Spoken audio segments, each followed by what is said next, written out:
Hey everybody, this is Peter. In this video segment, we're going to look at Sourcefire policy management. This is part 2, as we did a basic video on this, or a part 1 to this, I guess, video segment a couple months back. So we actually just want to, get in here and take a closer look at what we could do with policies with regard to Sourcefire's Defense Center. So the first thing we're going to do, we're going to go into policy and response, compliance, and policy management, which will bring us to the dashboard or specific part of the GUI where we create policies. So you'll see we've got a couple in there already. We're going to go ahead and click on create policy, and that will get us into the section of the GUI where we can actually give it a name and a description and so on.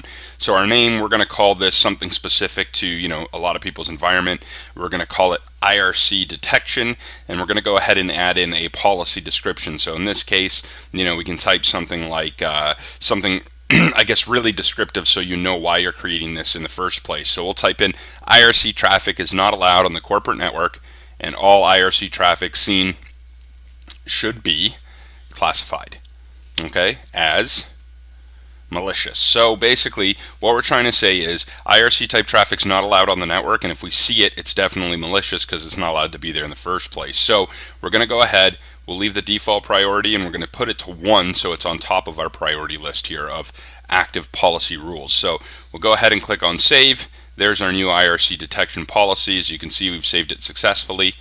We're going to go back into rules now and create specific rules that apply to this policy. So when you actually create the policy like we just did, all we're doing is giving it a name and a description and putting it in a specific order in our policy rules. So now let's go in and create a specific group that we can apply IRC detection rules within. So in our group name, we'll type in IRC detection or detections.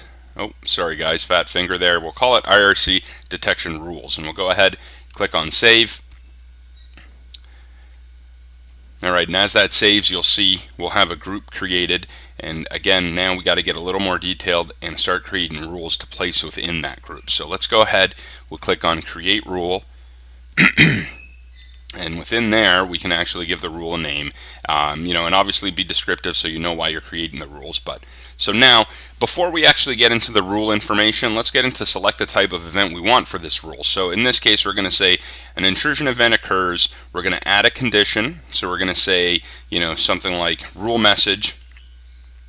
We'll wait till that saves, and you'll see we'll have a specific sub option, I guess, that we can use to get a little more descriptive. So in here we can say contains the string. So if the rule message contains the string IRC, for example, you can see here we've filled in our rule information as well. So our rule name is IRC traffic bracket intrusion. Our description is detects if an intrusion event is using IRC for traffic protocol, and our rule group is going to be our IRC detection rules, which is the group we created in the previous step.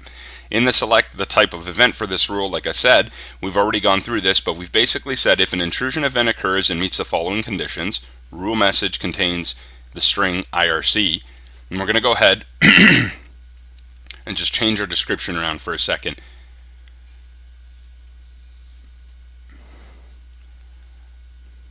Alright, so basically what we're looking at here is if we detect an intrusion event containing the string IRC, we're going to basically fire off a warning.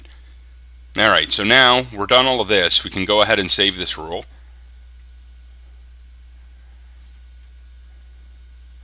And as it saves, it will be saving into the rule group IRC detection rules. Okay, so now we can actually go back and apply these specific rules or the whole group of rules into the policy that we created. So if we go in and edit IRC detection, you'll see that you have the option here to add rules. So if we click on add rules, alright, we'll see the actual IRC detection group we created and the number of rules that's within that group. So if you had, for example, 40 different rules for IRC detection, depending on different parameters you put in a rule, you can actually enable specific ones for this specific policy. So in this case, we only have one rule. So we're going to click on IRC traffic intrusion. We're going to go ahead and click on add. And after we do that, this actual policy has a rule and a group of rules defined to it. And again, we can actually go in here now and create responses to these rules. We're not going to do that in this video, but we'll go ahead and click on save so that we save the specific rule.